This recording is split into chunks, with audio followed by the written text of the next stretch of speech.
Pelakornya tertawa bangga saat aku diceraikan. Dia tidak tahu, seluruh harta suamiku sudah menjadi milikku. Inilah awal dari tangisan darah mereka. Yuk absen dulu sebelum masuk ke cerita. Jangan lupa subscribe, like, dan komen di bawah ya. Mari kita mulai.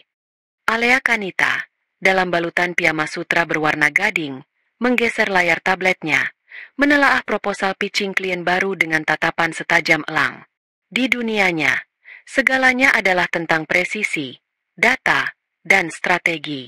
Kehidupan mereka, di mata semua orang, adalah sebuah mood board kesuksesan generasi Z yang menjadi nyata.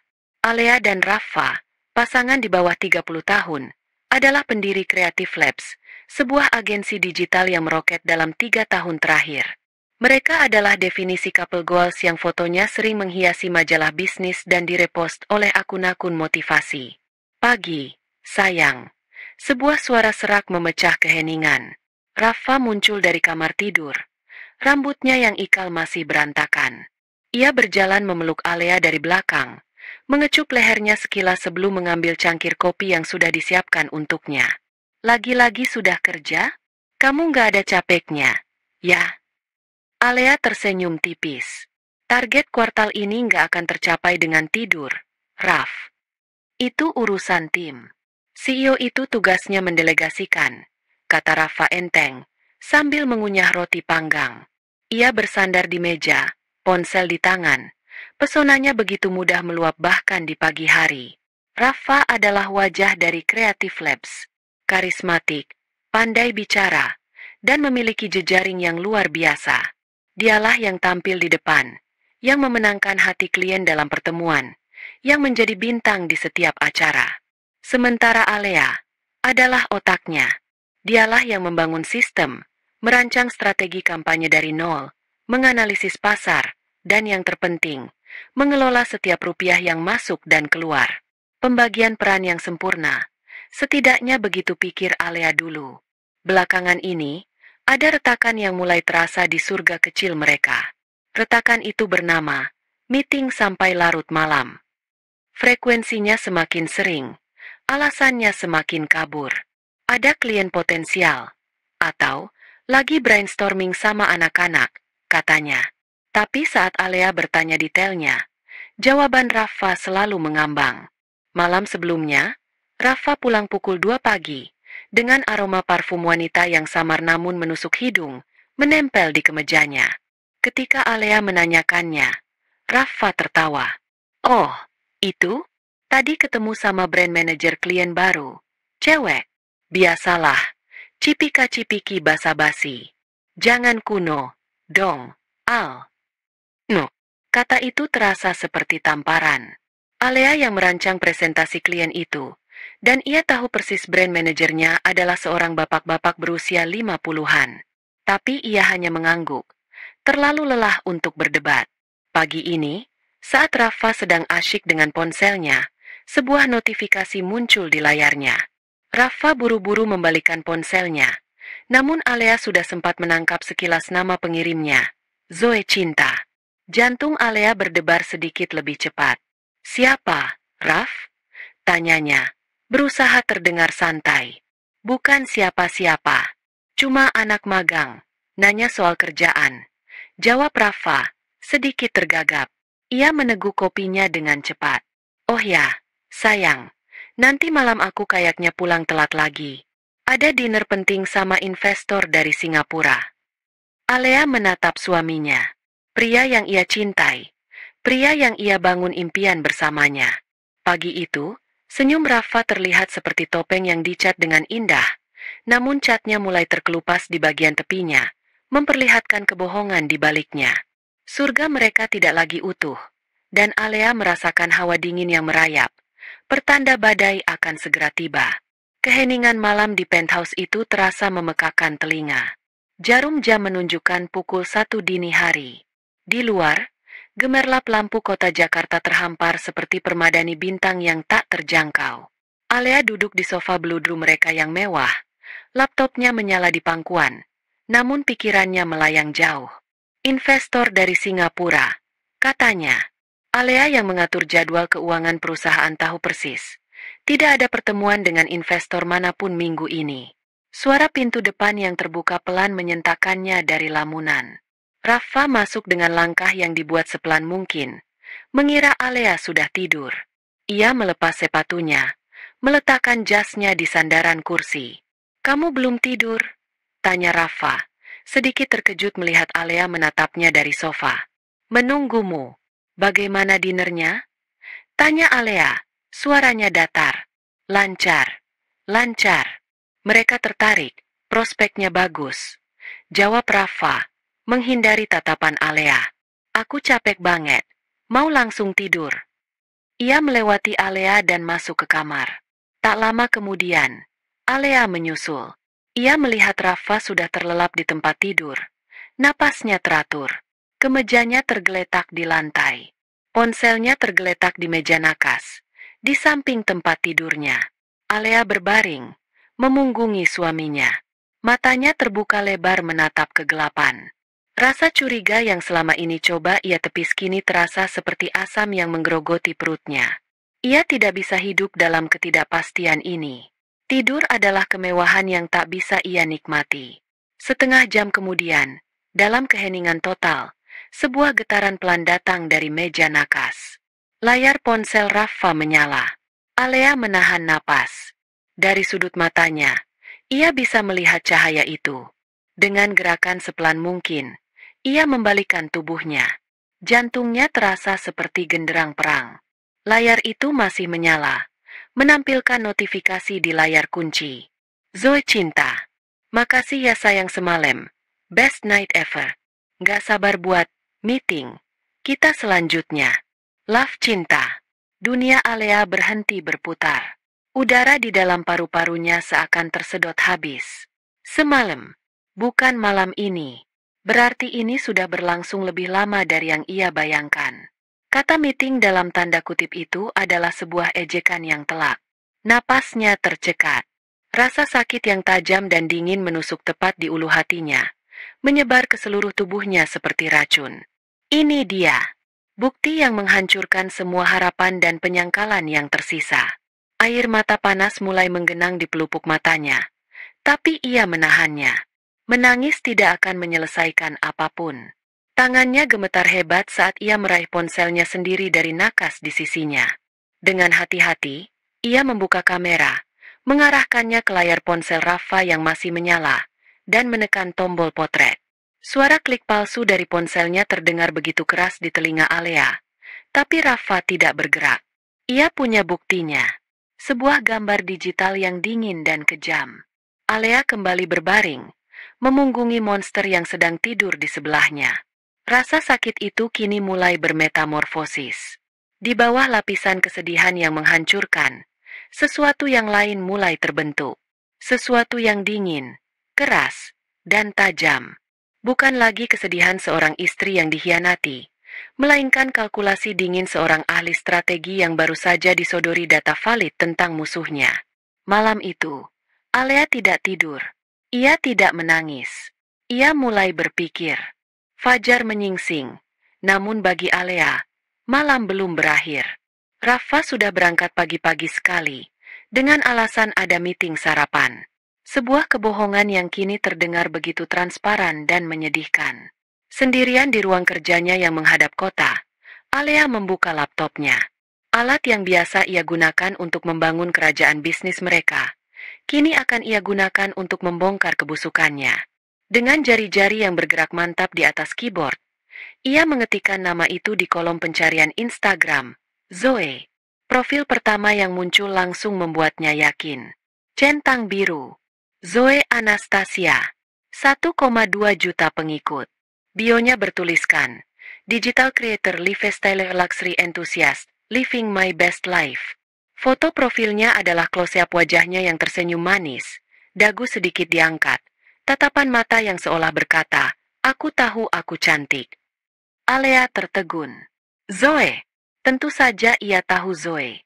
Creative Labs beberapa kali menggunakan jasanya untuk kampanye klien. Seorang influencer dengan citra clean, smart, dan classy. Alea bahkan pernah bertemu dengannya sekali di sebuah acara peluncuran produk.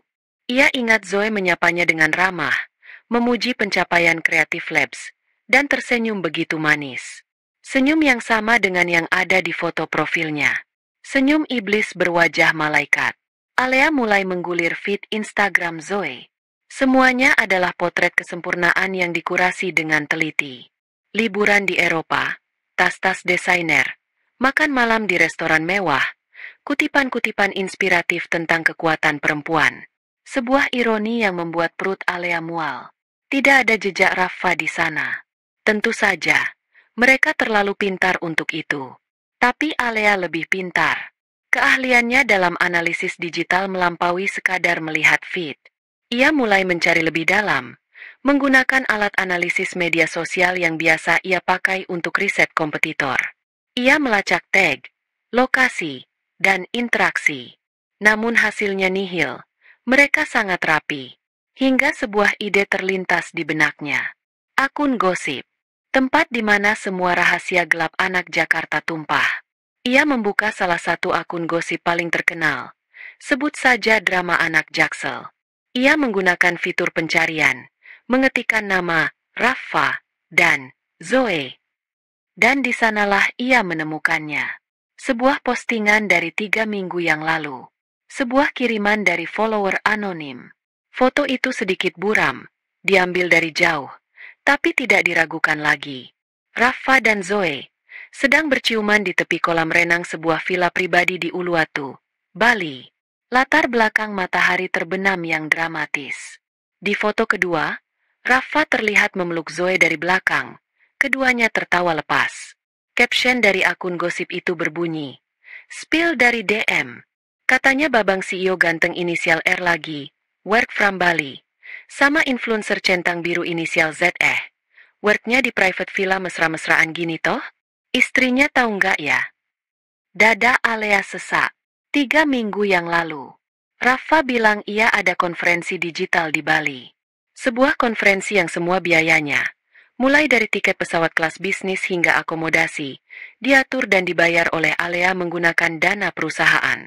Ia ingat betapa bangganya ia saat itu, mendukung suaminya untuk mengembangkan diri. Ia menggulir lebih jauh ke bawah. Ia melihat jam tangan yang melingkar di pergelangan tangan Rafa dalam foto itu. Sebuah tag Hewer Carrera. Hadiah ulang tahun pernikahan ketiga mereka dari Alea. Di bawah foto itu, ia melihat komentar-komentar dari akun-akun anonim. Udah rahasia umum kali mereka. Min. Tim istrinya. Sih. Katanya otaknya perusahaan justru istrinya. Zoe kan emang terkenal suka nempel sama yang berduit. Gila. Ini MAH nusuk temen seagensi. Nusuk teman. Bahkan lebih buruk. Zoe sedang mencoba meruntuhkan dunia yang Alea bangun. Dari dalam. Senyum manisnya di acara peluncuran produk itu kini tampak seperti seringai predator. Tiba-tiba ponselnya berdering. Nama, Kayla, muncul di layar. Sahabatnya. "Halo, Al, weekend ini jadikan kita brunch." Suara ceria Kayla terdengar. Alea menelan ludah, berusaha membuat suaranya terdengar normal. "Jadi dong, Kay, pasti." "Lo nggak apa-apa?"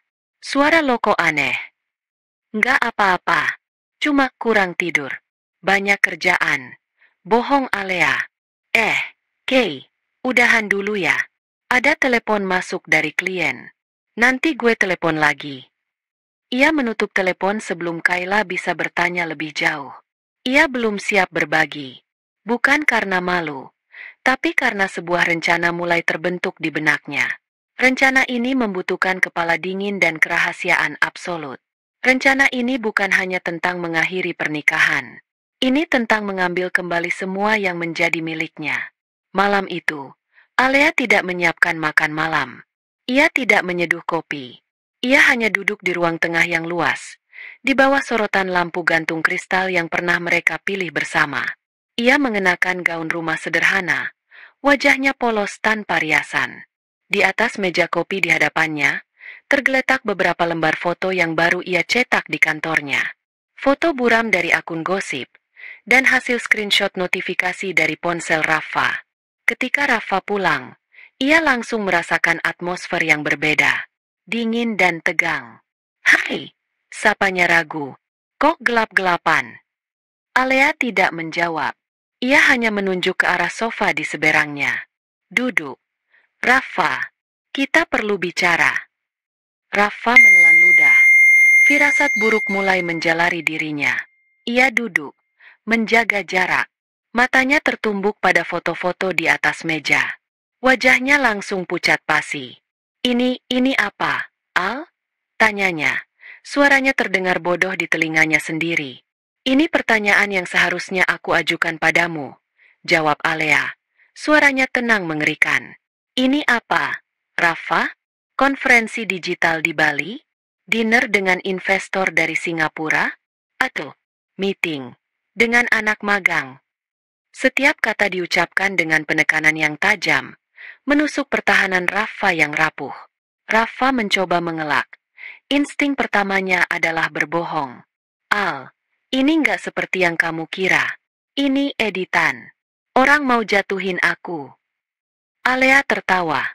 Sebuah tawa singkat, tanpa humor sama sekali. "Jatuhin kamu? Rafa, aku ini pakar digital. Aku bisa melacak metadata foto ini sampai ke model ponsel pengirimnya jika aku mau. Jangan menghinaku dengan kebohongan murahan." Ia mendorong hasil screenshot notifikasi dari Zoe. "Dan ini? Apa ini juga editan? Pesan ini masuk ke ponselmu, di samping tempat tidur kita." Skakmat. Rafa terdiam. Topengnya hancur berkeping-keping. Wajahnya berubah dari penyangkalan menjadi kemarahan seorang pesakitan yang terpojok. Oke, oke. Kamu mau tahu yang sebenarnya?" "Iya, aku ada hubungan sama Zoe." "Puas?" teriaknya. Akhirnya meledak.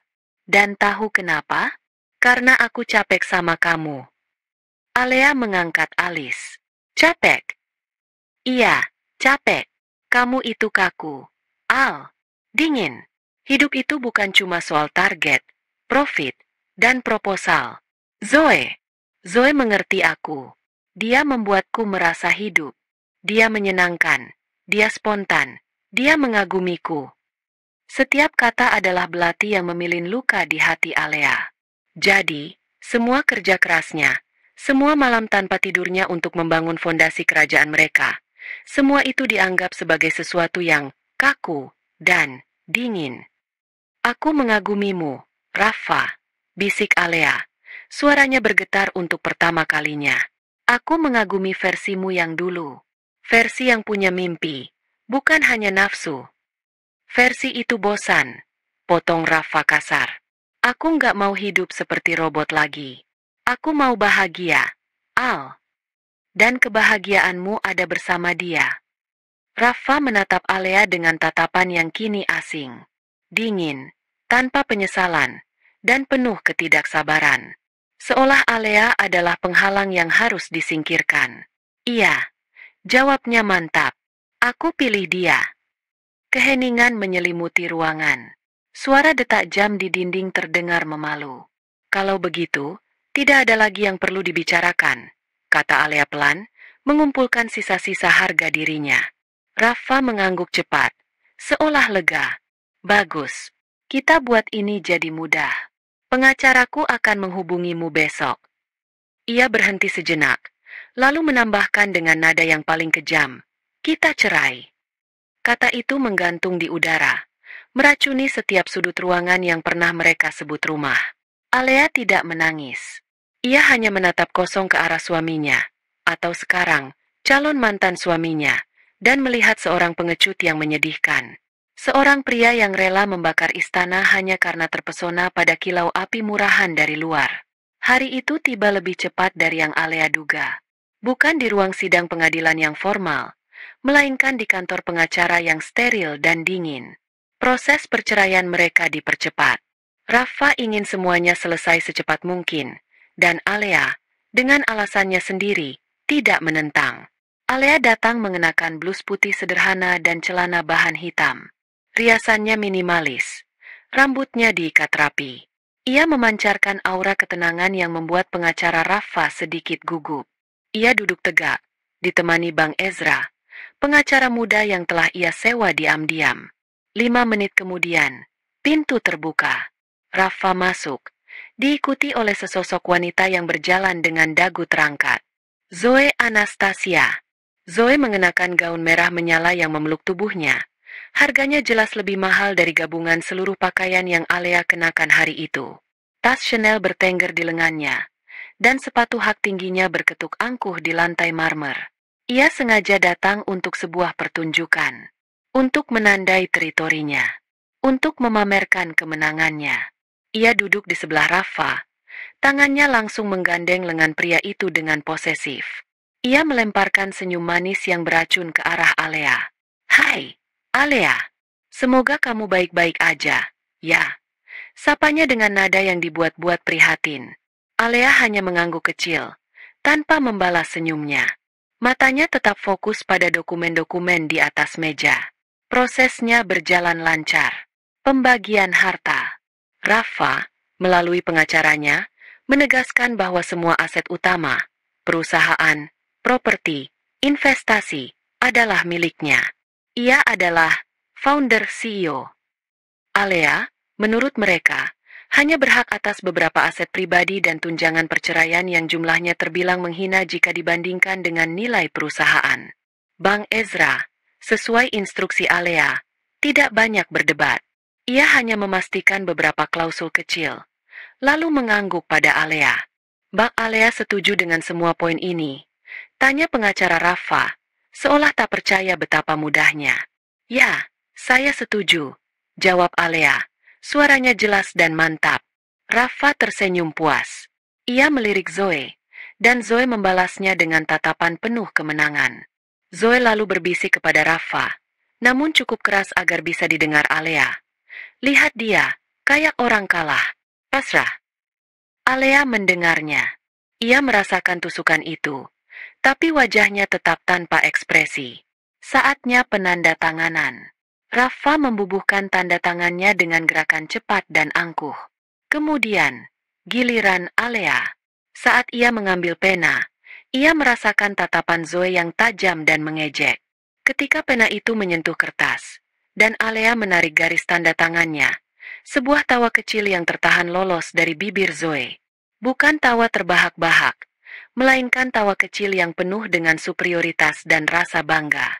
Tawa yang mengatakan, "Aku menang, kamu kalah, dan aku menikmati setiap detiknya."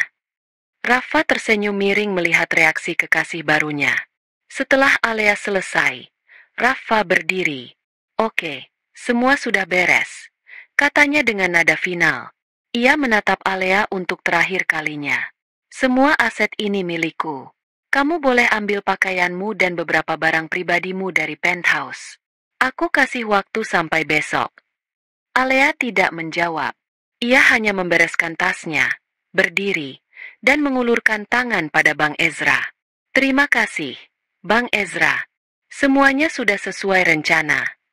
Kemudian, ia berbalik dan berjalan keluar ruangan tanpa menoleh ke belakang. Wajahnya tetap tenang, punggungnya tetap tegak. Namun, begitu pintu lift tertutup, membawanya turun sendirian, Alea bersandar di dinding dingin. Untuk sesaat, topengnya retak. Setetes air mata akhirnya jatuh, membasahi pipinya. Bukan air mata kesedihan, tapi air mata dari luka yang begitu dalam. Tawa kemenangan Zoe terngiang-ngiang di telinganya. Ia menghapus air mata itu dengan punggung tangannya. Ia menatap pantulan dirinya di dinding lift yang mengkilap. Matanya yang tadi sempat basah kini mengeras, berkilat dengan cahaya yang dingin dan berbahaya. "Tertawalah, Zoe. Tertawalah sepuasmu di atas istana yang kau kira milikmu," bisik Alea dalam hati. "Kamu dan Rafa tidak tahu. Kalian baru saja menyerahkan kunci istana itu kepadaku. Dan aku akan membakarnya sampai rata dengan tanah, dengan kalian berdua terkurung di dalamnya." Lift sampai di lobi. Pintu terbuka. Alea melangkah keluar, bukan lagi sebagai istri yang terbuang, tapi sebagai ratu yang siap memulai perang. Babak pertama telah usai. Babak pembalasan dendam akan segera dimulai. 1 minggu setelah perceraian, Dunia serasa milik Rafa dan Zoe. Tirai kepalsuan dalam pernikahan Rafa telah jatuh, dan bagi mereka, ini adalah awal dari sebuah drama romantis yang sesungguhnya. Media sosial menjadi panggung utama mereka. Instagram Story Zoe adalah etalase tanpa henti dari kebahagiaan baru mereka. Gelas sampahnya yang beradu dengan latar belakang Cakrawala Jakarta dari bar di puncak gedung. Video Rafa menyetir mobil sport sewaan dengan satu tangan sementara tangan lainnya menggenggam tangan Zoe. Dan foto-foto candid di butik desainer dengan caption manja. Dilarang kerja. Disuruh shopping sama Ayang. Mereka adalah raja dan ratu di dunia mereka sendiri. Mabuk oleh kemenangan dan kebebasan. Mereka tidak terganggu, tidak peduli pada dunia, terutama tidak pada Alea. Bagi mereka, Alea hanyalah masa lalu yang membosankan, sebuah catatan kaki dalam kisah cinta mereka yang agung. Sayang, aku lihat Porsche 718 baru warna kuning. Keren banget, cocok buat kita, ujar Zoe suatu sore, sambil menunjukkan gambar di ponselnya. Mereka sedang bersantai di tepi kolam renang di atap penthouse mereka. Rafa, yang sedang meminum koktailnya, tersenyum lebar. Ide bagus. Kita butuh mobil baru yang merepresentasikan awal baru kita. Ia merasa seperti dewa. Membuang istri lamanya dan mendapatkan upgrade yang lebih muda dan lebih seru. Sambil tetap memegang seluruh kerajaannya. Hidup terasa sempurna. Dengan keyakinan diri yang meluap, ia mengambil ponselnya dan menelepon priority banking manajernya. Halo, Mas Doni? Rafa di sini. Saya mau arange transfer dana dari rekening Creative Labs. Ya, agak besar. Sekitar 2,5 miliar. Mau ambil mobil baru. Ada jeda sejenak di ujung telepon. Suara Mas Doni yang biasanya begitu ramah dan melayani kini terdengar ragu. Selamat sore, Pak Rafa. Mohon maaf. Untuk penarikan dana dari rekening perusahaan dalam jumlah tersebut, sepertinya sedang tidak bisa kami proses saat ini. Alis Rafa bertaut. Kenapa? Ada masalah? Limit? Ini rekening perusahaan. Loh. Bukan soal limit, Pak. Kami menerima instruksi baru dari jajaran direksi dan pemegang saham mayoritas pasca RUPS luar biasa beberapa hari yang lalu. Ada pembekuan sementara untuk semua transaksi non-operasional di atas nominal tertentu sampai ada pemberitahuan lebih lanjut. Jelas Doni. Suaranya hati-hati seolah berjalan di atas kulit telur. Rafa mendengus. Sedikit kesal tapi tidak khawatir. RUPS luar biasa? Ah, itu pasti dokumen-dokumen yang ditandatangani saat proses cerai. Bagian dari restrukturisasi yang Alea siapkan. Wanita itu memang gila kerja bahkan sampai detik terakhir. Itu pasti cuma birokrasi sisa-sisa restrukturisasi kemarin. Coba kamu cek lagi deh, Mas. Saya ini CEO-nya, kata Rafa. Nadanya sedikit sombong. Sudah kami cek, Pak. Instruksinya sangat jelas dan mengikat secara hukum. Ditandatangani oleh pemegang saham pengendali. Mohon maaf sekali, Pak Rafa. Rafa menutup telepon dengan kesal. Birokrasi bodoh, gerutunya pada Zoe. Sistemnya belum update pasca restrukturisasi. Besok aku urus di kantor. Zoe cemberut. Jadi nggak jadi beli mobilnya. Rengeknya. Jadi, dong, sayang. Cuma ketunda sebentar. Tenang aja, semua ini punya aku, kata Rafa, memeluk Zoe untuk menenangkannya. Di benaknya, ini hanyalah kerikil kecil yang mengganggu. Ia belum sadar bahwa itu bukan kerikil, melainkan puncak dari gunung es yang siap menabrak kapalnya. Beberapa hari kemudian, masalah transfer itu masih belum terselesaikan. Rafa terlalu sibuk menikmati hidup untuk repot-repot datang ke bank atau kantor. Ia yakin semua akan beres dengan sendirinya. Malam itu, untuk merayakan 1 bulan kebebasan mereka, ia mengajak Zoe makan malam di sebuah restoran Prancis paling eksklusif di Jakarta Selatan. Tempat di mana daftar tunggunya bisa berbulan-bulan. Namun Rafa bisa mendapatkan meja hanya dengan 1 panggilan telepon. Atau setidaknya, dulu begitu. Suasananya sempurna. Lampu temaram, alunan musik biola, dan sebotol anggur vintage yang harganya bisa untuk membayar sewa apartemen selama setahun. Zoe tak henti-hentinya mengambil foto, mengabadikan setiap hidangan, mulai dari foie gras hingga lobster thermidor, untuk pengikutnya di Instagram. Ia merasa berada di puncak dunia, bukti nyata bahwa ia telah membuat pilihan yang tepat dengan meninggalkan semua drama demi bersama Rafa. Aku cinta hidup kita yang sekarang, bisik Zoe, menyandarkan kepalanya di bahu Rafa. Ini baru permulaan, sayang, jawab Rafa, merasa egonya membubung tinggi. Setelah hidangan penutup yang megah, sang pelayan datang membawa tagihan dalam sebuah map kulit yang elegan.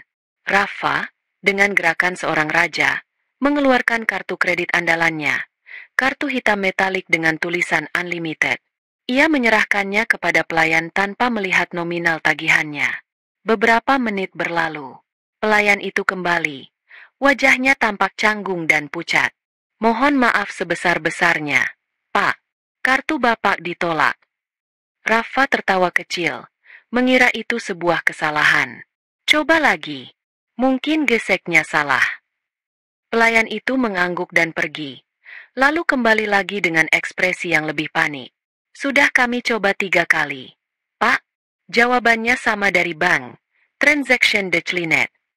Senyum di wajah Rafa membeku. Zoe berhenti mengedit fotonya. Coba kartu lain, desis Rafa, mulai merasa panas di bawah kerah kemejanya.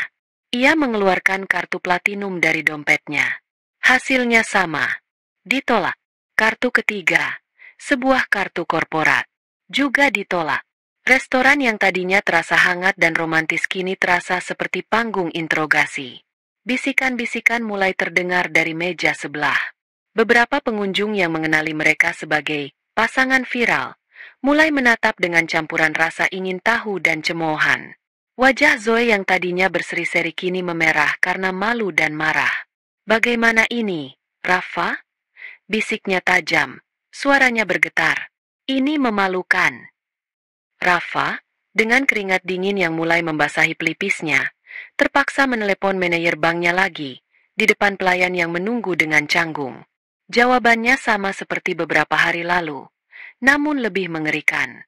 Maaf, Pak Rafa, seluruh fasilitas kredit Bapak yang terhubung dengan rekening perusahaan telah dibekukan sesuai instruksi. Kami tidak bisa berbuat apa-apa. Dibekukan, bukan lagi ditunda. Dibekukan. Malam itu berakhir dengan cara yang paling memalukan. Rafa harus menelepon salah satu temannya, memelas untuk meminjam uang via transfer darurat agar bisa membayar tagihan makan malam mereka. Mereka berjalan keluar dari restoran itu di bawah tatapan puluhan pasang mata.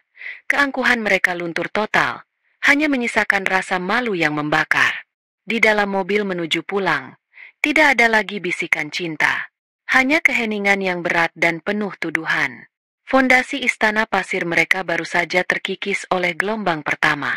Keesokan paginya, kepanikan mulai merayap masuk ke dalam penthouse mewah itu. Suasana canggung dari malam sebelumnya masih terasa kental. Zoe mengurung diri di kamar, sementara Rafa, dengan wajah tegang, duduk di depan laptopnya di ruang kerja. Ia tidak lagi bisa menganggap ini sebagai masalah sepele. Ini adalah serangan. Pasti ada kesalahan sistem. Pasti Alea lupa menyerahkan dokumen yang benar. Gumamnya pada diri sendiri, mencoba meyakinkan dirinya. Ia membuka portal perbankan korporat Creative Labs. Ia memasukkan ID pengguna dan kata sandinya. Layar memuat sejenak. Lalu sebuah pesan merah muncul. Akses ditolak. Kredensial Anda tidak lagi valid. Jantungnya berdebar kencang. Ia mencoba lagi. Hasilnya sama. Dengan tangan yang mulai gemetar, ia membuka situs web untuk portofolio investasi saham mereka. Lagi-lagi, hal yang sama terjadi. Akun dibekukan. Terakhir, dengan napas yang tertahan, ia mencoba mengakses portal properti digital untuk melihat akta penthouse yang mereka tinggali dan villa di Bali. Aksesnya diblokir. Ini bukan kesalahan sistem. Ini adalah pengambil alihan yang sistematis. Rafa meraih ponselnya. Amarah dan ketakutan bergejolak dalam dirinya. Ia tidak menelepon bank lagi. Ia langsung menelepon Arman, pengacara yang mengurus perceraiannya. Men, apa-apaan ini? Semua akses gue ke rekening perusahaan dan aset diblokir. Gue nggak bisa narik uang. Kartu kredit gue mati semua. Semburnya tanpa basa-basi. Terdengar helaan napas berat dari seberang. Gue udah mau telepon lo. Raf, gue baru dapat salinan dokumen dari pengacaranya Alea pagi ini. Dokumen apa? Dokumen hasil RUPS luar biasa Creative Labs. 2 minggu yang lalu. Ditandatangani olehmu. Jawab Arman. Rafa terdiam. Gue tanda tangan dokumen restrukturisasi. Alea bilang itu buat efisiensi pajak. Tiba-tiba sebuah kilasan ingatan muncul di benaknya. 3 minggu yang lalu, sehari sebelum Alea menggugat cerai, Alea menghampirinya dengan tumpukan dokumen yang tebal. Rafa sedang asyik bertukar pesan mesra dengan Zoe, merencanakan pertemuan mereka selanjutnya. Raf, tolong tanda tangan di sini, dan di sini, kata Alea waktu itu. Suaranya tenang seperti biasa. Ini apa? Banyak banget, jawab Rafa. Matanya tak lepas dari layar ponsel. Restrukturisasi aset perusahaan. Biar lebih efisien secara pajak dan mempersiapkan kita untuk pendanaan seri B standar. Kok? Cuma formalitas legal. Jelas Alea. Ia ingat betul. Ia bahkan tidak membaca satu halaman pun. Ia hanya membubuhkan tanda tangannya di setiap tempat yang ditunjuk oleh Alea. Ingin cepat-cepat menyelesaikan gangguan itu agar bisa kembali ke dunianya bersama Zoe. Raf, lo masih di sana? Suara Arman menyadarkannya. Dokumen itu isinya apa, men? Tanya Rafa. Suaranya nyaris berbisik. Arman berdeham. Isinya adalah pengalihan 51% saham milikmu kepada Alea sebagai pembayaran utang investasi awal yang tidak pernah tercatat secara formal. Dengan pengalihan itu, posisi Alea menjadi pemegang saham pengendali mayoritas. Dokumen berikutnya adalah pengangkatan dirinya sebagai direktur utama yang baru dan pemberian kuasa penuh padanya untuk merestrukturisasi seluruh aset perusahaan. Lo, secara teknis, sekarang hanya pemegang saham minoritas tanpa hak suara eksekutif. Lo sudah menyerahkan semuanya. Raf, secara legal. Ponsel itu terlepas dari genggaman Rafa dan jatuh ke karpet tebal. Suara Arman yang terus memanggilnya terdengar sayup-sayup. Ruangan itu seakan berputar. Restrukturisasi, efisiensi pajak, kebohongan yang begitu rapi, begitu cerdas, begitu khas Alea. Wanita yang ia sebut kaku dan dingin itu ternyata adalah seorang grandmaster catur yang telah mempersiapkan skakmat 3 langkah di depan. Sementara ia, sang raja yang bodoh dan angkuh, dengan sukarela berjalan masuk ke dalam perangkap. Rafa masih terduduk lemas di kursi kerjanya, menatap kosong ke dinding. Kebenaran itu terlalu besar untuk dicerna. Seluruh kerajaan yang ia banggakan, yang menjadi fondasi dari gaya hidup dan harga dirinya, ternyata tidak pernah benar-benar menjadi miliknya. Ia hanyalah seorang manajer yang naif, yang baru saja dipecat oleh pemilik sebenarnya. Zoe masuk ke ruangan, wajahnya penuh amarah. Jadi gimana? Kamu udah telepon bank? Aku mau ke salon dan kartuku juga ditolak. Ini semua gara-gara kamu. Sebelum Rafa bisa menjawab, bel pintu penthouse berbunyi. Keduanya saling pandang. Dengan langkah gontai, Rafa berjalan untuk membuka pintu. Seorang kurir berseragam menyerahkan sebuah amplop coklat besar dan tebal, meminta tanda tangan Rafa. Rafa membukanya dengan firasat yang semakin buruk. Di dalamnya ada setumpuk kertas dengan kop surat dari sebuah firma hukum ternama, Kantor Hukum Ezra O. Partners. Itu adalah somasi, surat peringatan hukum. Dengan mata yang nanar, Rafa membaca isinya. Surat itu, dengan bahasa hukum yang dingin dan tanpa ampun, menyatakan bahwa unit penthouse yang mereka tempati adalah aset milik PT Aset Gemilang, sebuah anak perusahaan dari Creative Labs. Mengingat adanya perubahan struktur kepemilikan dan direksi, fasilitas perusahaan berupa tempat tinggal untuk Rafa Sanjaya telah dicabut.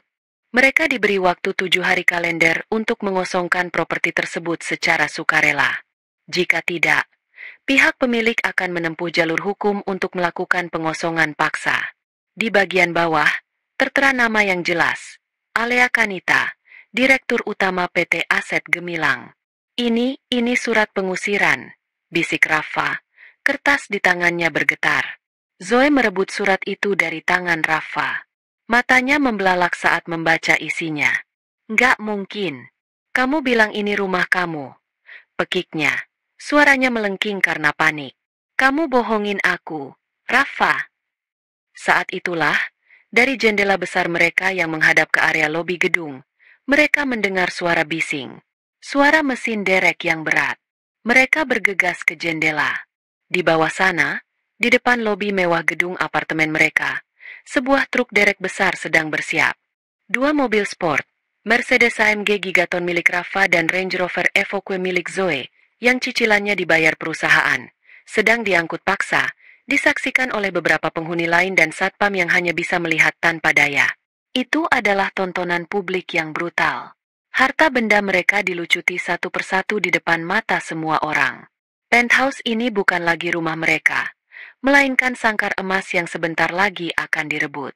Mobil mereka disita. Rekening mereka kosong. Kartu kredit mereka hanyalah kepingan plastik tak berguna. Rafa bersandar di jendela. Kakinya terasa lemas. Ia melihat bayangan dirinya di kaca. Bukan lagi seorang CEO yang sukses dan digdaya, melainkan seorang pria bodoh yang kehilangan segalanya karena kesombongannya. Di sebelahnya, Zoe mulai menangis. Tapi itu bukan tangisan kesedihan, melainkan tangisan kemarahan dan ketakutan seorang materialis yang baru saja kehilangan sumber kemewahannya. Istana pasir mereka tidak lagi hanya retak. Ia telah runtuh. Keheningan pasca penyitaan mobil itu lebih menakutkan daripada teriakan manapun. Penthouse yang biasanya penuh dengan musik, tawa, dan denting gelas kini senyap. Rafa dan Zoe berdiri di tengah ruang tamu yang luas, dikelilingi oleh perabotan mahal dan karya seni yang bukan lagi milik mereka. Mereka terdampar di sebuah pulau kemewahan yang terputus dari dunia luar. Zoe adalah yang pertama kali meledak. Tangisnya yang tadi penuh kepanikan kini berubah menjadi amarah yang membara. Wajah cantiknya yang biasa dipoles sempurna kini basah oleh air mata dan dipelintir oleh kebencian. Jadi ini awal baru yang kamu janjikan ke aku? Pekiknya, menunjuk ke arah Rafa dengan jari gemetar. Aku meninggalkan citraku, mempertaruhkan karierku untuk bersama seorang penipu. Rafa, yang sudah berada di titik terendah, tersentak oleh serangan itu. Penipu? Aku tidak menipu. Aku juga korban di sini. Balasnya, suaranya serak. Korban. Korban dari kebodohanmu sendiri. Cibir Zoe. Bagaimana bisa kamu menandatangani semua dokumen itu tanpa membacanya?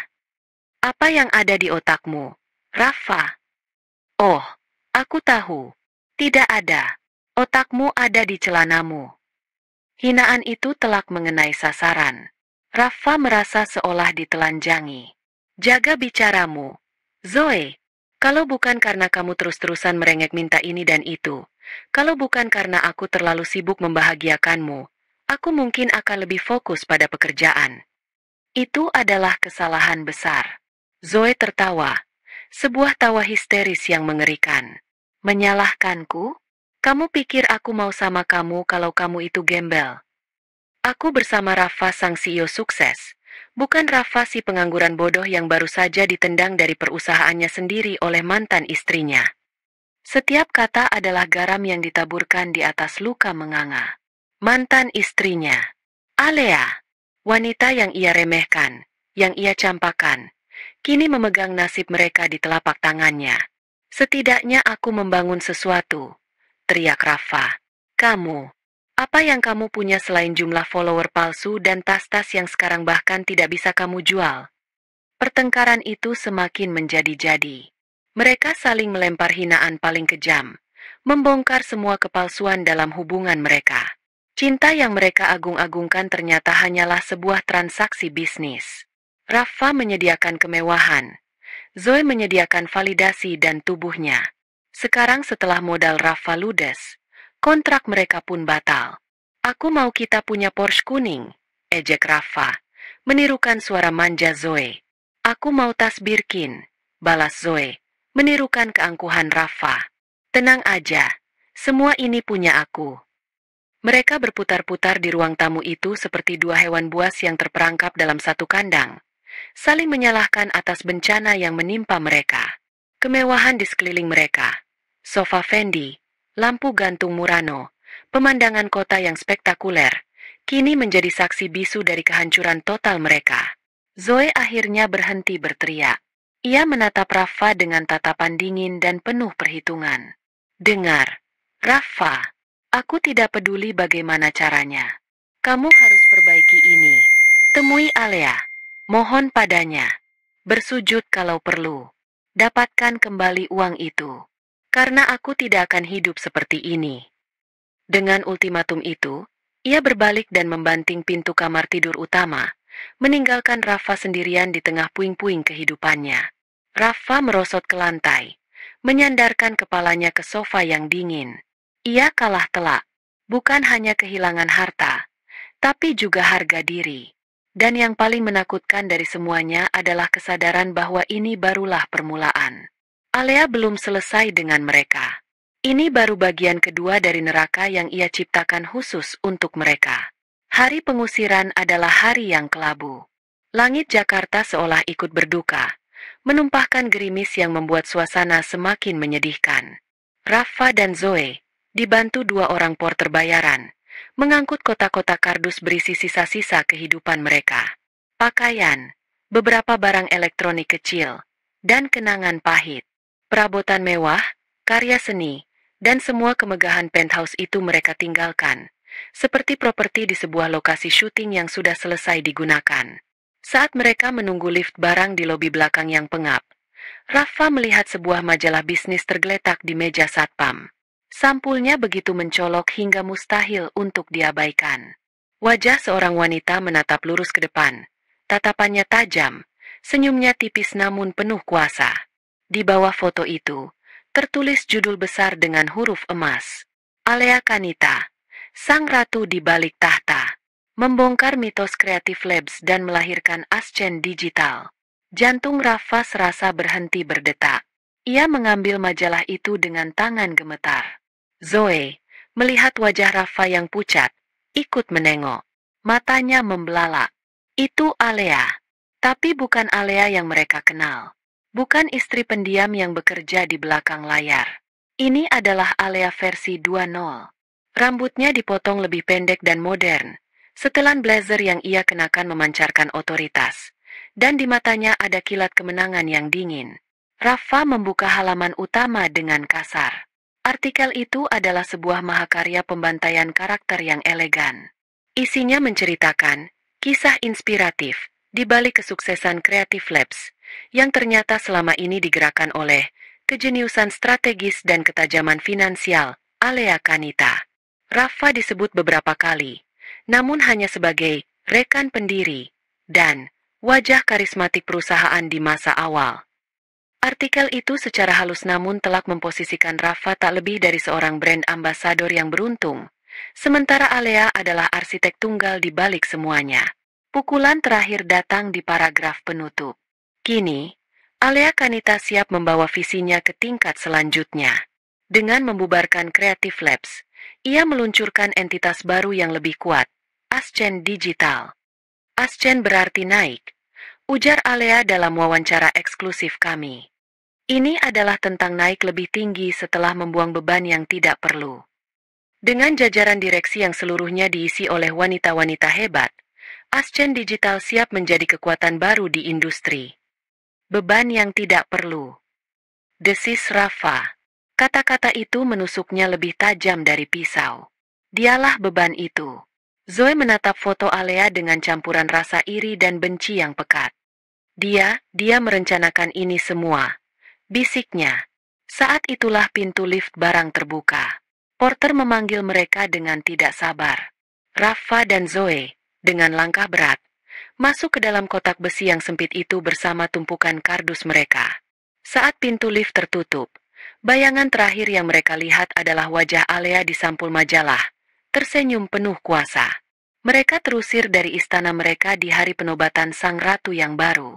Alea tidak hanya mengambil kembali hartanya, ia sedang mengambil alih narasinya, menulis ulang sejarah, dan menghapus nama Rafa dari sana. Tempat tinggal baru mereka adalah sebuah unit apartemen 2 kamar di lokasi yang sedang berkembang. Istilah halus untuk menyebut daerah pinggiran yang macet dan berdebu. Jauh dari gemerlap pusat kota.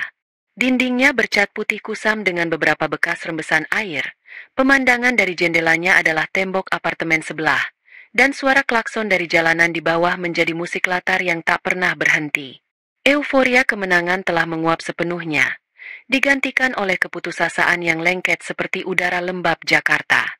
Mereka hidup dari sisa-sisa uang tunai yang berhasil Rafa tarik sebelum semuanya dibekukan, dan jumlahnya menipis dengan cepat. Pertengkaran menjadi menu sarapan, makan siang, dan makan malam mereka. Suatu siang yang terik, saat mereka sedang makan mie instan dalam diam, bel pintu berbunyi dengan agresif. Bukan seperti bel kurir paket, tapi seperti gedoran. Rafa membukanya dengan was-was. Di depan pintu berdiri 2 pria berbadan tegap dengan wajah keras. "Selamat siang. Benar dengan Bapak Rafa Sanjaya?" Tanya salah satunya. Suaranya berat dan tanpa basa-basi. "Iya, saya sendiri," jawab Rafa. Jantungnya mulai berdebar tak karuan. Pria itu menyodorkan selembar surat. "Kami dari agensi penagihan Bintang Perkasa. Kami di sini untuk menagih pembayaran yang tertunggak atas nama Bapak." Rafa menatap surat itu dengan bingung. Tunggakan apa? Semua tagihan perusahaan. "Ini bukan utang perusahaan, Pak.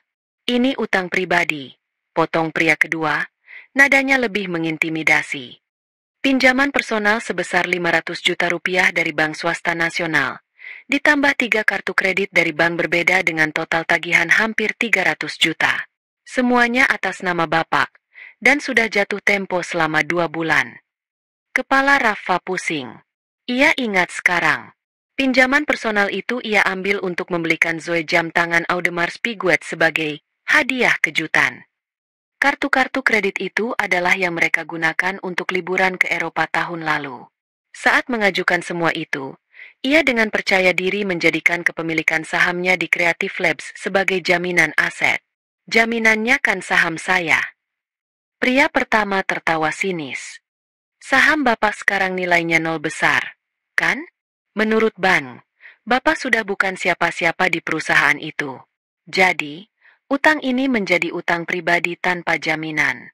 Dan bunganya terus berjalan setiap hari, Pak." Zoe, yang mendengar percakapan itu dari dalam, keluar dengan wajah pucat. "Kami beri Bapak waktu 3 hari untuk membayar minimal 10% dari total utang.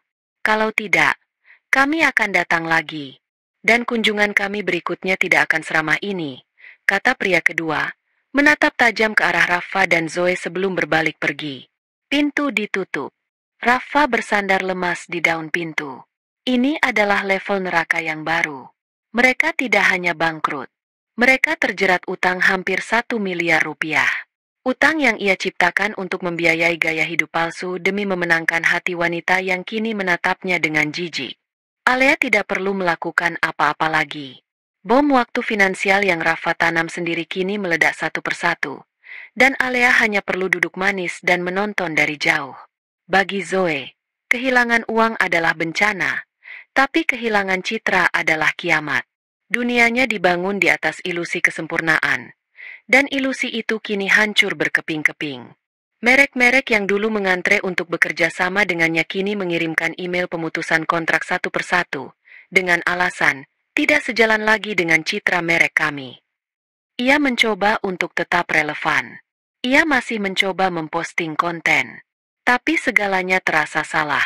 Suatu hari ia mencoba membuat video review skincare dengan latar belakang dinding kamar mereka yang kusam. Komentar yang masuk begitu brutal. "Kak Zoe, kok latarnya kayak di rumah susun? Spill temboknya dong kak. Belangnya estetik. Udah nggak di penthouse lagi ya? Makanya jangan jadi pelakor.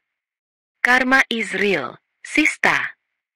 Setiap komentar terasa seperti tamparan. Pengikutnya menurun drastis.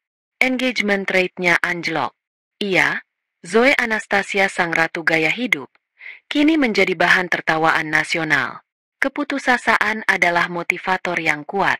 Dengan uang yang semakin menipis dan tekanan dari Rafa untuk melakukan sesuatu yang berguna, Zoe terpaksa mengambil jalan yang paling memalukan bagi seorang influencer sepertinya, menjual barang-barang pemberian Rafa. Malam itu, dengan mata bengkak dan hati yang berat, ia memulai siaran langsung di Instagram. Ia menata tas-tas Hermes, Chanel, dan jam tangan Rolex di atas tempat tidur mereka yang reot. "Hai, guys, welcome to my life," sapanya. Mencoba tersenyum ceria, namun suaranya bergetar. "Jadi, malam ini aku mau preloved-in beberapa koleksi aku. Good condition semua. Ya, aku jual karena mau decluttering aja, biar lemarinya nggak penuh. Hehe." Kebohongan yang menyedihkan itu langsung disambut oleh rentetan komentar pedas di layar. "Decluttering apa butuh uang buat bayar kosan? WKWKWK tas hasil ngelakor akhirnya dijual juga. Berapa duit tuh jam tangannya? Hasil morotin laki orang pasti bisa dapat diskon gede." Zoe menahan air matanya, berusaha tetap profesional. "Oke, kita mulai dari yang ini ya. Chanel Classic Flap warna hitam. Ini aku jarang banget pakai. Masih mulus banget." Saat ia sedang menjelaskan detail tas itu, sebuah notifikasi donasi virtual muncul di layar dengan pesan. Dari Alea Kanita, Rp10.000. Buat tambahan beli kuota. Semangat jualannya. Dunia Zoe runtuh. Alea menontonnya. Tidak hanya menonton, tapi juga mengejeknya di depan ribuan penontonnya. Itu adalah penghinaan tertinggi. Dingin, kejam, dan sangat publik. Tangan Zoe gemetar hebat. Ia tak sanggup lagi berkata-kata. Ia mematikan siaran langsung itu secara tiba-tiba, lalu melempar ponselnya ke dinding dan menangis sejadi-jadinya. Di sudut ruangan, Rafa hanya bisa melihat tanpa daya, sama hancurnya. Hujan di bulan Juli membuat Jakarta terasa semakin muram. Genangan air di mana-mana, kemacetan semakin parah, dan langit seolah tak pernah berhenti menangis. Bagi Rafa dan Zoe, cuaca itu adalah cerminan dari kehidupan mereka. Siang itu, setelah pertengkaran hebat karena sisa uang terakhir mereka habis untuk membayar cicilan utang minimum, mereka terpaksa menggunakan transportasi umum. Mereka berdiri di sebuah halte Transjakarta yang ramai dan sesak di Jalan Gatot Subroto. Pakaian mereka murah dan sedikit lembab karena gerimis. Wajah mereka kuyu, tatapan mereka kosong. Mereka sedang berdebat lagi, dengan suara berbisik penuh amarah, tentang siapa yang harus mencari pekerjaan lebih dulu. Lampu lalu lintas di depan halte berubah merah. Deretan mobil berhenti. Di antara mobil-mobil itu, sebuah sedan listrik berwarna perak yang senyap dan elegan berhenti tepat di sisi halte. Sebuah Genesis G80, mobil yang bahkan belum banyak beredar di jalanan Jakarta. Rafa menatap mobil itu dengan pandangan iri. Dulu, mobil seperti itulah yang akan ia kendarai. Tiba-tiba, kaca jendela belakang mobil itu turun dengan mulus tanpa suara. Di dalamnya, duduk seorang wanita. Alea. Waktu seakan berhenti. Hujan, suara klakson, hiruk-pikuk halte, semuanya lenyap. Rafa hanya bisa menatap sosok mantan istrinya itu. Alea tampak begitu tenang dan bersinar. Rambutnya ditata sempurna, riasannya tanpa celah. Ia mengenakan blus sutra berwarna zamrud yang membuatnya tampak seperti bangsawan. Ia sedang menelepon menggunakan earbuds nirkabel. Satu tangannya memegang tablet. Ia tampak sibuk, penting, dan berada di dunianya sendiri yang jauh di atas mereka. Kemudian, mata Alea bergerak, dan untuk sesaat, tatapannya bertemu dengan Rafa. Tidak ada kebencian di mata itu. Tidak ada kemarahan. Tidak ada kemenangan. Yang ada hanyalah ketiadaan. Seolah-olah ia sedang melihat dua orang asing yang kebetulan berdiri di halte. Ia bahkan tidak melirik Zoe yang berdiri di sebelah Rafa. Alea hanya memberikan sebuah anggukan kecil yang nyaris tak terlihat. Sebuah gestur pengakuan yang sopan namun begitu jauh dan dingin. Seperti seorang ratu yang mengangguk pada rakyat jelata yang ia lewati. Lampu lalu lintas berubah hijau. Kaca jendela mobil itu kembali naik dengan senyap. Mobil itu meluncur pergi dengan mulus, meninggalkan Rafa dan Zoe yang terpaku di tengah kepulan asap knalpot bus di sebelahnya. Tidak ada kata yang terucap. Tidak ada konfrontasi. Tapi pertemuan tak terduga yang hanya berlangsung beberapa detik itu terasa lebih menghancurkan daripada pertengkaran manapun. Itu adalah demonstrasi visual yang paling brutal tentang jurang yang kini memisahkan mereka. Alea berada di puncak, menatap ke bawah, dan mereka berada di dasar yang paling dalam, menatap ke atas dengan putus asa. Salah satu pilar terakhir yang menopang ilusi kehidupan lama Rafa dan Zoe adalah lingkaran sosial mereka. Kelompok teman-teman yang selalu ada di setiap pesta, yang memenuhi kolom komentar mereka dengan pujian, yang membuat mereka merasa menjadi bagian dari kaum elit Jakarta. Kini, pilar itu pun runtuh. Setelah beberapa minggu hidup dalam kesengsaraan, Rafa mencoba menghubungi teman-teman lamanya. Ia menelepon Bimo, sahabatnya sejak kuliah yang juga sukses di dunia startup. "Bro, apa kabar?" sapa Rafa, mencoba terdengar ceria. Raf, baik, baik. Lo apa kabar?" jawab Bimo. Nadanya terdengar canggung. "Baik juga, bro. Lo ada waktu nggak? Mungkin kita bisa ngopi-ngopi. Udah lama nggak ketemu." Ada jeda yang terasa terlalu lama. "Waduh, minggu ini gue lagi padat banget. Raf, sorry banget. Ya, nanti gue kabarin lagi deh kalau udah senggang," kata Bimo dengan cepat. Lalu menutup telepon sebelum Rafa bisa menjawab. "Nanti gue kabarin lagi." Kode universal untuk "Jangan hubungi aku lagi." Zoe juga mengalami hal yang sama. Sahabat-sahabatnya, yang dulu sering ia ajak berbelanja dan berlibur kini mendadak sibuk semua. Pesan WhatsApp-nya hanya dibaca, tanpa dibalas. Teleponnya tidak diangkat. Pukulan terakhir datang dari Instagram. Suatu malam, Zoe, dalam kebosanannya, menggulir feed-nya. Ia melihat sebuah postingan dari salah satu teman baiknya. Foto sebuah pesta ulang tahun yang meriah di sebuah rooftop bar baru yang sedang hits. Di foto itu, ada semua orang dari lingkaran pertemanan mereka. Bimo, istri-istri mereka, para influencer lain, semuanya tertawa bahagia. Pesta yang jelas-jelas tidak mereka hadiri. Mereka tidak diundang. Mereka telah resmi dikucilkan. Dibuang dari kelompok.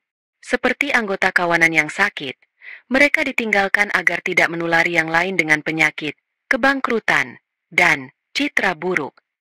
Status sosial mereka, yang dulu mereka banggakan, kini bernilai nol. Malam itu, di apartemen mereka yang sempit dan pengap, Rafa dan Zoe duduk dalam keheningan yang mematikan. TV menyala tanpa ada yang menonton. Di luar, kehidupan terus berjalan. Pesta-pesta terus berlangsung. Tapi dunia mereka telah menyusut hingga hanya sebatas 4 dinding ini. Mereka tidak punya uang. Mereka tidak punya status. Mereka tidak punya teman. Satu-satunya yang mereka miliki sekarang hanyalah satu sama lain. Dan saat mereka saling berpandangan di bawah cahaya lampu neon yang redup, mereka tidak melihat seorang kekasih atau pasangan. Mereka melihat cerminan dari kegagalan mereka sendiri. Mereka melihat rekan satu sel mereka di dalam penjara penderitaan yang mereka ciptakan bersama. Dan rasa benci di antara mereka kini menjadi satu-satunya hal yang nyata. Mereka sudah berada di titik terendah. Uang sewa apartemen sudah menunggak 2 bulan. Surat-surat tagihan utang yang mengancam sudah tidak mereka buka lagi. Hanya ditumpuk di sudut ruangan seperti monumen kegagalan. Mereka hidup dalam ketakutan konstan. Bergidik setiap kali ada yang mengetuk pintu. Harapan telah menjadi komoditas langka yang tak mampu lagi mereka beli. "Kita harus melakukan sesuatu, Raf," desis Zoe suatu malam. Matanya berkilat liar di bawah cahaya lampu yang redup. "Kita tidak bisa hidup seperti ini terus. Aku bisa gila." "Melakukan apa lagi, Zoe?" "Aku sudah mencoba cari kerja. Tidak ada yang mau menerimaku. Namaku sudah hancur," balas Rafa. Suaranya parau karena putus asa. "Kalau begitu hanya ada satu jalan," kata Zoe. Tatapannya tajam. "Kita datangi Alea. Langsung ke kantornya. Kita tidak akan pergi sebelum dia bicara pada kita. Kita harus membuatnya merasa kasihan." Rafa menatapnya ngeri. "Dia tidak akan mau bertemu kita. Zoe, kamu tidak lihat? Dia menikmati ini semua." Justru karena itu, kita harus memaksanya, sergah Zoe, meraih lengan Rafa dengan cengkeraman kuat. Tunjukkan padanya kita sudah hancur. Orang kalau sudah menang biasanya akan jadi lebih lunak. Kita mohon padanya. Raf, aku akan ikut memohon. Aku akan meminta maaf. Aku akan melakukan apa saja. Aku tidak mau jadi gembel. Didorong oleh sisa-sisa tenaga terakhir dan kepanikan Zoe yang menular, Rafa akhirnya setuju. Mereka mengumpulkan uang receh terakhir mereka untuk memesan taksi online, menuju ke jantung distrik bisnis Jakarta, ke menara kaca megah tempat Ascend Digital bertahta. Gedung itu sendiri adalah sebuah tamparan. Lobi marmernya berkilauan, udaranya dingin dan beraroma wangi yang mahal. Orang-orang berlalu lalang dengan setelan bisnis yang rapi. Rafa dan Zoe, dengan pakaian mereka yang kusam dan wajah yang kuyu, tampak sangat tidak pada tempatnya. Mereka mendekati meja resepsionis dengan ragu. "Selamat siang, Mbak. Kami ingin bertemu dengan Ibu Alea Kanita," kata Rafa, berusaha terdengar percaya diri. Resepsionis yang muda dan efisien itu menatap mereka sejenak. Sebuah kilat pengenalan melintas di matanya. Ia tersenyum tipis dan profesional. "Mohon maaf, Bapak dan Ibu sudah punya janji temu." "Belum, tapi ini sangat penting. Bilang saja ini Rafa." "Tidak perlu, Pak," potong sang resepsionis. Senyumnya tidak goyah. Ia berbicara pelan ke headsetnya. Tak lama kemudian, dua orang satpam berbadan tegap dan berseragam rapi menghampiri mereka. Gerakan mereka tidak mengancam, tapi tegas. "Mohon maaf, Bapak dan Ibu," kata salah satu satpam. "Sesuai dengan instruksi dari manajemen, Anda berdua tidak diizinkan untuk berada di area gedung ini." Penghinaan itu terasa seperti pukulan fisik. Di lobi yang ramai, di depan puluhan pasang mata yang ingin tahu, mereka diperlakukan seperti penyusup, seperti sampah yang harus disingkirkan. "Tapi kami hanya ingin bicara. Mohon Rafa." Suaranya bergetar. "Mohon pengertiannya, Pak. Mari, kami antar sampai keluar," kata satpam kedua, dengan sopan namun tak terbantahkan menunjuk ke arah pintu keluar. Tidak ada pilihan lain. Dengan rasa malu yang membakar hingga ke tulang, Rafa dan Zoe digiring keluar dari lobi yang dingin itu, kembali ke trotoar Jakarta yang panas dan berdebu. Pintu kaca otomatis tertutup di belakang mereka, memisahkan dunia Alea yang gemilang dari dunia mereka yang hancur. Langkah putus asa mereka berakhir dengan kegagalan total, sebuah penolakan publik yang mengukuhkan posisi mereka. Mereka berada di luar, menatap ke dalam, dan tidak akan pernah diizinkan masuk lagi. Kembali ke apartemen sempit mereka, kekalahan terasa mutlak. Zoe tidak lagi berteriak. Ia hanya duduk di tepi tempat tidur, menangis dalam diam, sebuah pemandangan yang entah bagaimana lebih menyedihkan daripada amukannya.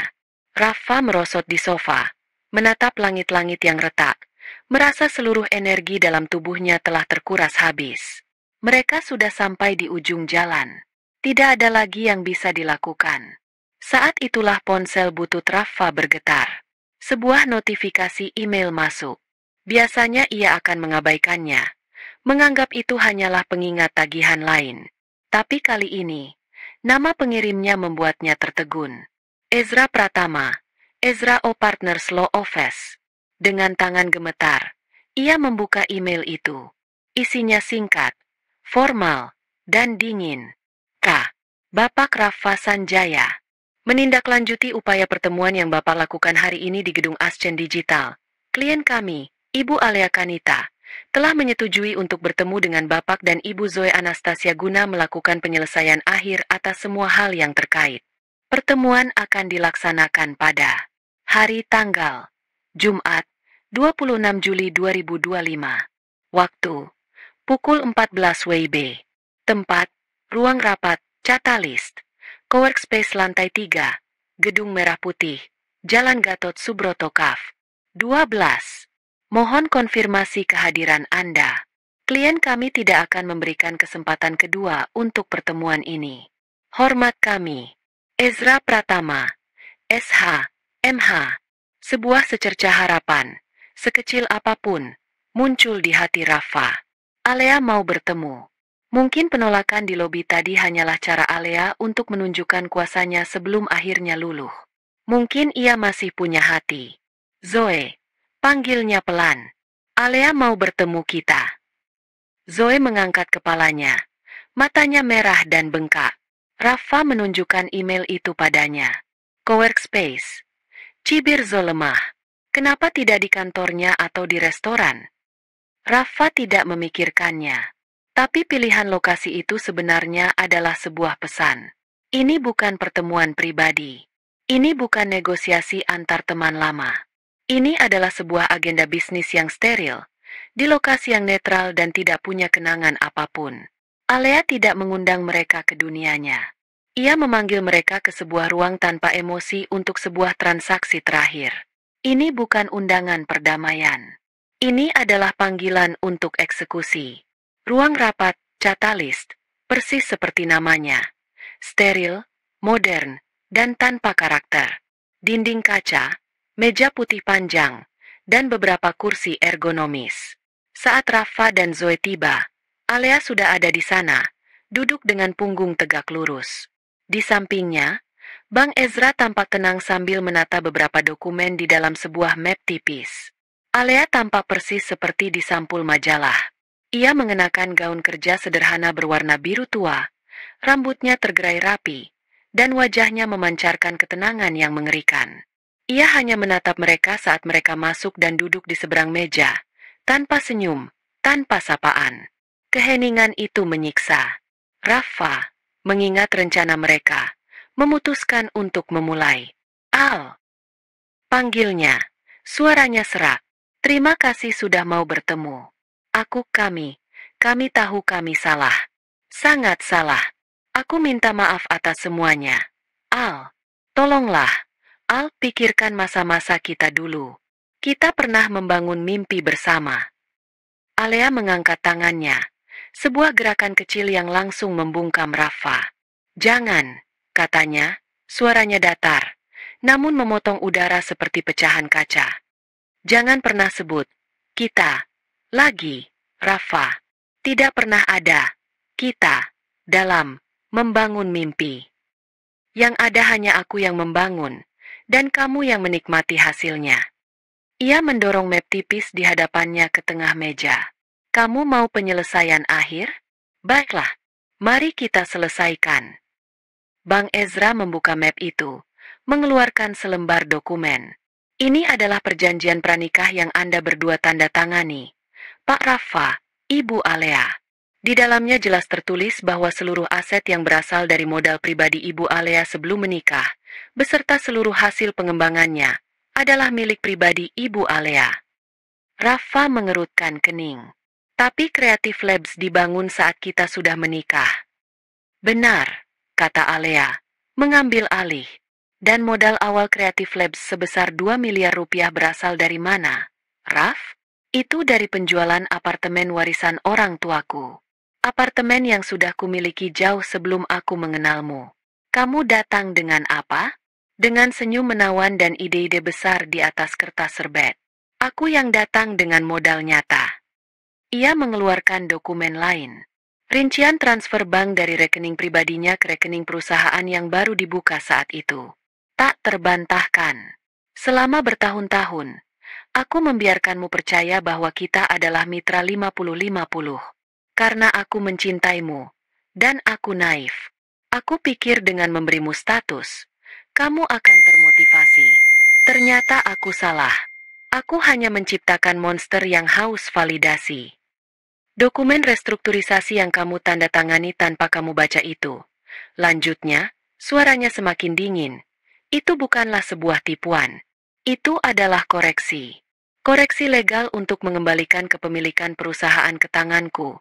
Pemilik modal yang sesungguhnya. Itu adalah pembayaran utangmu padaku. Utang yang tidak pernah kamu sadari ada. Setiap kata adalah paku yang menancap di peti mati harga diri Rafa. Semua yang ia yakini tentang dirinya, seorang CEO, seorang pembangun, seorang pria sukses, hanyalah sebuah ilusi yang Alea ciptakan dan kini ia hancurkan. Jadi semua ini dari awal? Bisik Rafa, tak percaya. Alea menatap lurus ke matanya. Tatapannya tanpa ampun. Semua itu milikku, Rafa. Selalu. Kamu, katanya, menunjuk Rafa dengan dagunya. Kamu bukan membangun ini bersamaku. Kamu adalah proyek pertamaku. Sebuah brand ambasador dengan bayaran yang sangat mahal. Dan sekarang, kontrakmu sudah selesai.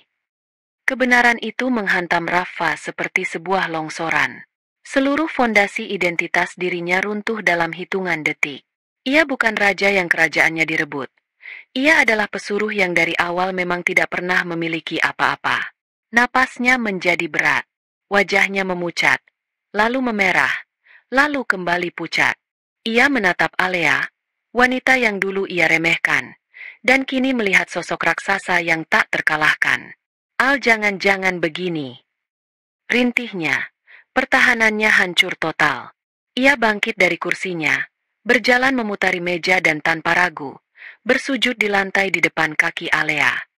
Aku mohon, ampuni aku. Beri aku sedikit saja, Al, untuk memulai lagi. Aku akan melakukan apa saja. Aku mohon. Ia menangis. Bukan tangisan penyesalan yang jantan, melainkan tangisan seorang anak kecil yang putus asa. Air mata dan ingus membasahi wajahnya. Ia mencoba meraih ujung gaun Alea, tapi Bang Ezra dengan sigap berdehem keras, membuatnya menarik kembali tangannya. Zoe menatap pemandangan itu dengan ngeri dan jijik.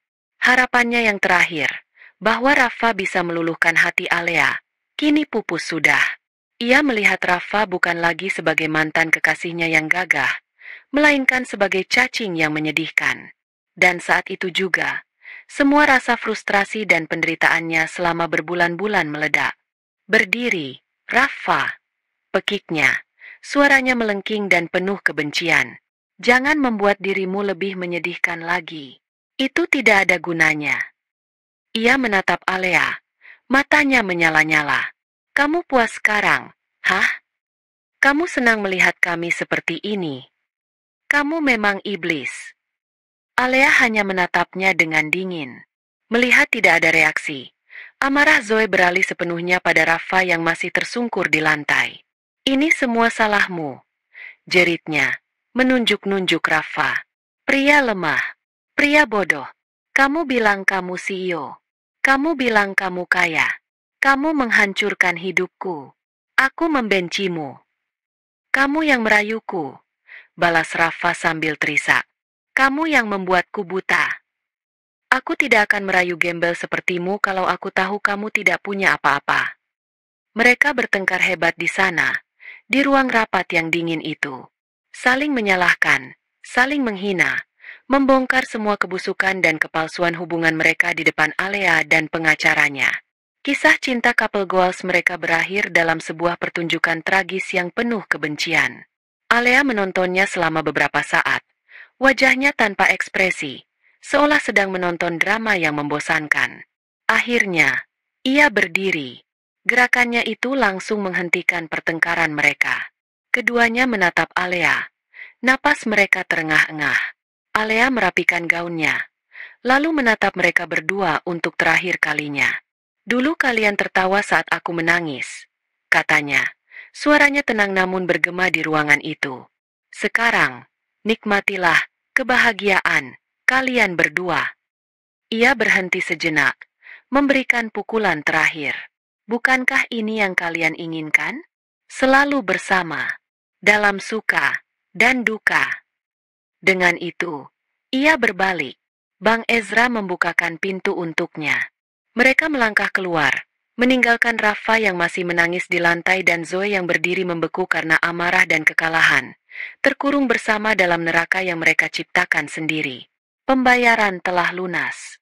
1 tahun kemudian, langit di atas Queenstown, Selandia Baru, berwarna ungu dan oranye. Udara pagi yang jernih dan dingin terasa segar di paru-paru. Alea berdiri di balkon sebuah villa modern yang menghadap ke danau Wakatipu dan barisan pegunungan Remarkables yang megah. Ia menyeruput teh hangatnya. Uapnya menari-nari di udara. Ia tidak sedang berlibur. Ascend Digital baru saja membuka kantor perwakilan pertamanya di wilayah Asia Pasifik, dan ia berada di sana untuk mengawasinya. Ponselnya bergetar. Sebuah pesan dari CFO-nya di Jakarta. Q2 financial report is in. We exceeded targets by 18%. Congratulations, bos. Alea tersenyum. Senyum yang tulus, tenang, dan damai. Ia tidak lagi merasakan bara dendam di dalam dirinya. Bara itu telah lama padam, digantikan oleh kepuasan kerja keras dan kebahagiaan yang ia bangun sendiri. Dendam adalah penjara, dan ia telah membebaskan dirinya. Rafa dan Zoe kini terasa seperti mimpi buruk dari kehidupan orang lain. Sebuah bab yang sudah lama ia tutup dan arsipkan. Ia telah menang, bukan hanya dengan menghancurkan mereka, tapi dengan membangun dirinya menjadi lebih baik. Ia menatap matahari yang mulai terbit dari balik puncak gunung. Sinarnya yang keemasan menjanjikan hari baru yang cerah. Matahari itu terbit untuknya. Di sudut lain dunia, di sebuah rumah susun sederhana di pinggiran Jakarta yang padat. Pukul 6 pagi. Rafa, dengan seragam ojek online yang sedikit pudar, menyalakan motor bebeknya yang berisik. Wajahnya tampak lebih tua 10 tahun. Kantung matanya menghitam, dan rambutnya yang dulu menawan kini menipis. Ia menenggak segelas air putih, menghindari tatapan wanita yang sedang memasak mie instan di dapur sempit mereka. Zoe, kecantikannya telah luntur, digantikan oleh gurat-gurat kelelahan dan ketidakpuasan yang permanen. Ia kini bekerja sebagai kasir di sebuah minimarket, mengenakan seragam yang tidak pas di badan. Sinar di matanya telah padam. Aku berangkat, gumam Rafa tanpa menoleh. Ya, jawab Zoe, suaranya datar, tanpa emosi. Tidak ada lagi pertengkaran, tidak ada lagi amarah. Hanya keheningan yang melelahkan dari dua orang yang terikat bersama oleh utang dan kegagalan. Mereka adalah rekan satu sel, menjalani hukuman seumur hidup dalam penjara kemelaratan dan penyesalan. Saat Rafa menarik gas motornya dan menyatu dengan lautan kendaraan di jalanan Jakarta yang kejam, ia sekilas melihat bayangan dirinya di kaca spion.